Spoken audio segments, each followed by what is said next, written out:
Eu quero orar juntamente com você. Pai, nós te louvamos nessa noite. Que rico privilégio nós temos de te adorar, de te oferecer esse culto de gratidão. Em tempos tão diferentes, Pai, mas nós temos que convir que cresceu, Senhor. Nós hoje alcançamos todo o Brasil e a cidade de Belém. É tão bom poder unir agora, Senhor, a nossa fé com a fé desse homem, dessa mulher que se encontra do outro lado, pela televisão, pela rádio, pela internet. Declarar que Tu és um Deus bom, que Tu és um Deus que reina, Senhor. Tu cuida de cada um de nós. Abençoa agora a vida do ofertante, a vida daquele que devolve o dízimo na Tua casa, daquele que faz isso com alegria no coração. Assim nós te pedimos e te agradecemos. No nome forte de Jesus. Amém e amém.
Alcançar, teu amor não falha.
Isso é coisa boa, podemos celebrar e agradecer ao nosso Deus. Eu queria desafiar você que me escuta aí de casa a tirar uma foto com a sua família, tá bom? Coloque nas mídias sociais, marque Assembleia de Deus em Belém no Facebook, no Instagram, no Twitter. Nós queremos, nas próximas semanas, mostrar as famílias aqui, colocar na televisão, na tela, um culto interativo, poder saber o que Deus está fazendo aí no seu lar. Eu tenho certeza que todo mundo reunido, eu estou recebendo aqui também no meu Zap, muita gente de vários locais assistindo e acompanhando a nossa celebração. E também convidar você a mandar no nosso WhatsApp da igreja, tá bom? Possamos celebrar e marcar com você essa data tão especial. Antes de eu começar a mensagem, eu quero rapidamente, vou pedir que o câmera, e vou quebrar aqui um pouco o protocolo, tá bom? Aqui está a nossa igreja. Hoje nós estamos aqui celebrando, isso aqui num domingo à noite, é importante, estaria hiperlotado. Hoje nós não temos quase ninguém, só o básico do básico da equipe para transmitir um culto online. Todos os irmãos da igreja em Belém do Pará, tá bom? Deus abençoe a vida de cada um de vocês. O Senhor está no controle. Nós tivemos o nosso boletim. Acesse, tá bom? 70 mil boletins foram impressos nesse mês, para que toda a cidade de Belém possa ter, para que cada membro da igreja possa ter um, para que todo mundo possa ter para si e distribuir para outra pessoa e compartilhar um pouco disso e animar. É hora de muito ânimo, de muita força nesse momento para manter nosso povo engajado. Eu estou com muita expectativa no coração, para dizer a verdade, dos frutos que nós vamos colher e daquilo que nós vamos ver ao longo desse período, de experiências novas, de poder ser mais criativo, de poder pela televisão ter um culto maior e de ver também o agir de Deus dentro da sua casa. Eu acho que uma das maiores lições que nós aprendemos nessa época é aumentar os laços de comunhão com a família, mas aumentar os laços de comunhão com Deus e trazer oração para dentro de casa, trazer palavra para dentro de casa. Eu acho que passado o coronavírus, a maior lição que vai ficar é que esse mover de salvação, esse mover de adoração, de transformação, ele vai permanecer dentro dos lares. Não é que não tem estado antes, é que agora nós estamos sendo relembrados. Como é gostoso poder sentar com a nossa família. Venha o que vier, aconteça o que acontecer, a igreja permanece marchando, cumprindo a sua missão e agora nos lares. E eu estou aqui hoje, terminando, eu vou estar com a minha família. E como deve ser bom estar sentado agora e poder ouvir a família, poder compartilhar de tudo que Deus tem feito. Deus te abençoe, nós queremos ouvir a sua voz, nós queremos saber como você está. Abra comigo a Bíblia em Josué, capítulo 1, versículo de número 6. Nesses momentos eu quero ser sensível, trazer uma breve palavra ao seu coração. Josué capítulo 1, versículo de número 6. Nesse momento onde nós atravessamos e lutamos contra essa atmosfera de medo que toma conta do mundo todo. Ser forte e corajoso, porque tu farás esse povo herdar a terra que sob juramento prometi aos teus pais. Tão somente ser forte e muito corajoso. Eu queria que você aí de casa olhasse para o seu familiar, para o seu parente e dissesse para ele: ser forte e corajoso, não tenha medo. Diga isso para ele agora, ser forte e corajoso. Aqui nesse texto várias vezes Deus, ele relembra Josué dessa premissa: ser forte e muito corajoso. Versículo 7, para teres cuidado de fazer segundo toda a lei que meu servo Moisés te ordenou. Não te desvies nem para a direita e nem para a esquerda, para que sejas próspero, para que sejas bem-sucedido por onde quer que andares. Não cesses de falar desse livro da lei. Antes, medita nele de dia e de noite, para que tenhas cuidado em fazer segundo tudo quanto nele está escrito. Então farás prosperar o teu caminho e serás bem-sucedido. Não te mandei eu ser forte e corajoso? Nós vamos ser lembrados disso muitas vezes hoje à noite. Não temas, não te espantes, porque o Senhor teu Deus é contigo por onde quer que andares. Não é maravilhoso esse texto? Versículo 18, ele fala dos inimigos que assolariam ao povo, e ele encerra esse primeiro capítulo do livro de Josué dizendo, bem no finalzinho mais uma vez, tão somente ser forte e corajoso. Pai, que essa coragem agora tome conta, Senhor, dessa cidade. que essa coragem invada esse lar agora, que ânimo possa fluir como uma torrente agora em cada lar, em cada residência, Pai. Que nosso coração esteja atento, que nossa alma esteja sensível, Pai, a ouvir a Tua palavra. Assim nós te pedimos e te agradecemos, no nome forte de Jesus. Amém, amém e amém. Esse texto que eu li, ele conta a história, uma história muito conhecida de Josué e Israel, e eu parei hoje, um pouco antes do culto, para ler essa história, 1h30 antes do culto, e esse texto veio muito forte no meu coração. Eles enfrentam o maior desafio que eles tiveram até esse ponto. O interessante é que a geração anterior que saiu do Egito, que viu as maravilhas do Senhor, a geração anterior que viu as pragas, que viu o mar se abrir, que viu Deus sustentar o povo no deserto, passou. Uma nova geração nasce no deserto e agora eles chegam diante de Canaã. Eles chegam diante da promessa e eles enfrentam agora o maior desafio que eles tinham olhando para aquela terra. De certa maneira, hoje, nós estamos aqui reunidos e em todos os lares de Belém, no nosso culto online, nós estamos enfrentando talvez um dos maiores desafios que nós já vivemos. Nós acabamos de celebrar ainda há pouco o aniversário de 95 anos do pastor Firmino Gouveia. Foi pastor da igreja em Belém antes do pastor Samuel. Nós temos várias pessoas centenárias aqui. Maestro Filinésio, 100 anos já, né? Temos a irmã Josefa, 105 anos. E esses irmãos centenários já viveram tanto que talvez eles já tenham presenciado momentos como esses. Tenham visto já pandemias, guerras, alguns acontecimentos que ninguém sabe explicar. Mas para essa geração que tem 70 para cá, eu diria 85% da população mundial, isso é novo. Talvez seja o maior desafio que todos nós já enfrentamos e nós nos encontramos exatamente na mesma posição desse povo. Canaã significava guerra, significava morte, era a terra prometida, mas eles teriam que conquistar, que vencer aquele desafio, lutar contra os gigantes, derrubar as muralhas que lá estavam. E quando eles chegam naquele local, o mesmo inimigo que assolou o povo na época de Moisés, agora assola o povo na época de Josué. O mesmo inimigo que parecia estar controlado, agora ressurge do nada, e o nome desse inimigo chama-se medo.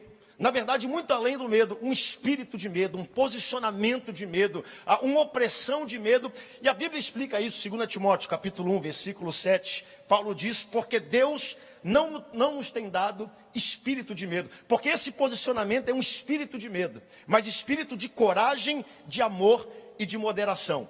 Naquele momento de medo, aonde Josué, liderando o povo com toda aquela nação, ele tinha uma missão. Agora Deus poderia dizer muitas coisas para Josué. Josué, olha, tu podes fazer isso para ser um grande líder, um grande orador e assim cativar o povo com a tua proposta. Vou te dar aqui 12 pontos para você ser um líder irresistível, digno de ser seguido. Ou então hoje, sei lá, 5, 7 pontos para você mudar o seu mindset, a sua maneira de ver o mundo. Mas o que Deus diz para Josué de maneira muito direta, 4 vezes nesse capítulo, ele repete, para conquistar a promessa, para chegar onde eu escrevi para vocês chegarem, primeiro é necessário vencer o medo. Então 4 vezes eu digo para ti, ser forte e corajoso, ser forte e corajoso, não tenha medo, ser forte e corajoso. E a mesma coisa eu digo para você nessa noite, aí na sua casa, não tenha medo, seja forte e seja corajoso, louvado seja o nome do Senhor. Ele sabia que para chegar onde eles precisariam chegar, eles precisariam de força, de coragem, chegar até o final e vencer o medo. Porque o medo, ele paralisa as pessoas. O medo, ele desmerece o passado. O medo contamina o presente. E o medo assassina o futuro, como se o mundo fosse acabar agora e não existe mais expectativa e esperança além disso. E acima disso, o medo, ele guerreia contra a fé. A fé é a moeda que aniquila o medo e o medo é a moeda que aniquila a fé. O medo guerreia contra a fé o tempo todo e por isso que ele diz 4 vezes, não tenha medo, eu estou contigo. E para cada vez que Deus fala isso para ele, ser forte e corajoso, ele tem um propósito específico. Ele casa essa frase com uma promessa. eu estou contigo. Você pode estar hoje dominado pelo medo, pela incerteza, mas eu quero transferir ao seu coração a paz que vem com a afirmação de Deus de que Ele está conosco em todos os momentos. Não existe nada que pega Deus de surpresa quando nós entendemos que Ele está conosco. E para cada ponto desse, vou ser muito breve, existe um propósito específico que Deus falou para Josué, e eu tenho certeza que isso ministrará o nosso coração.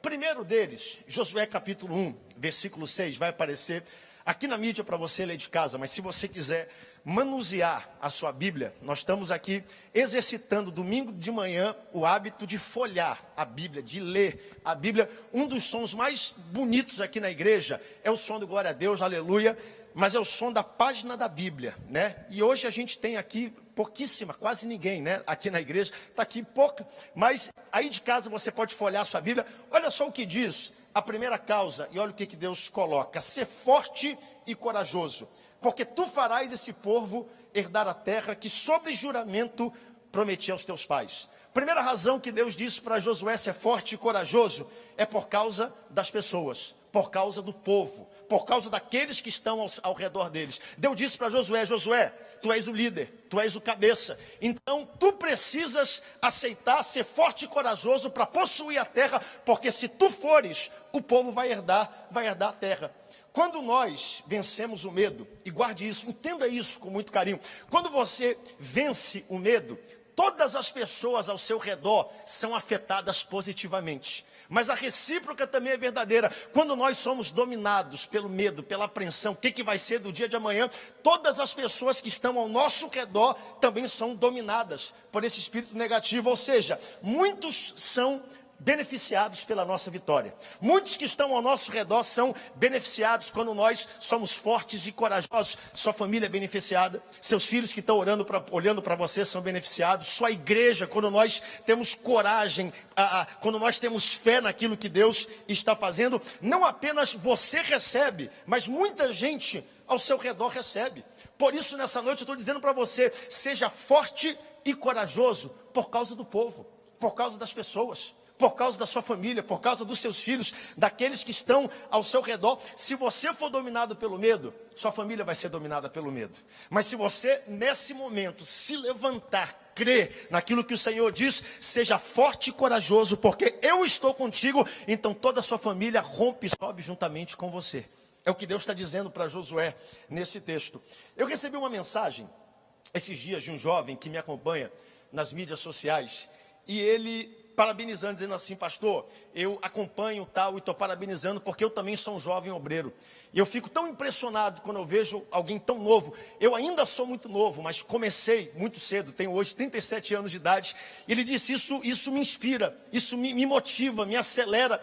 E eu fico olhando palavras como essas, e eu paro para pensar e eu aplico a esse texto. Porque quando eu iniciei, eu achava impossível. Como é que pode? Eu cresci aqui nessa igreja. Eu lembro a primeira vez que eu fui convidado para pregar nesse púlpito, as pernas tremeram, não sabia para onde correr. A gente fica olhando, acha que não vai chegar, que nunca vai acontecer. Quando assumi a primeira igreja grande, era tão difícil os desafios, mas eu entendi Deus dizendo: ser forte e corajoso, porque eu estou contigo. E agora aquilo que eu venci na minha vida começa a motivar e conectar bênção e vitória na vida de outras pessoas que estão ao nosso redor. Então nessa noite eu creio que o Senhor está te enchendo de coragem, que o Senhor está enchendo o teu lar de virtudes, está tocando a sua vida. Todos aqueles que estão ao seu redor, ser forte e corajoso, não tenha medo por causa do povo e das pessoas que estão ao seu redor. Segunda causa que ele diz para Josué, ser forte e corajoso, está no versículo 7 e 8. Ele fala: ser forte e corajoso por causa do povo. Segundo, ser forte e corajoso por causa de ti mesmo. Esse espírito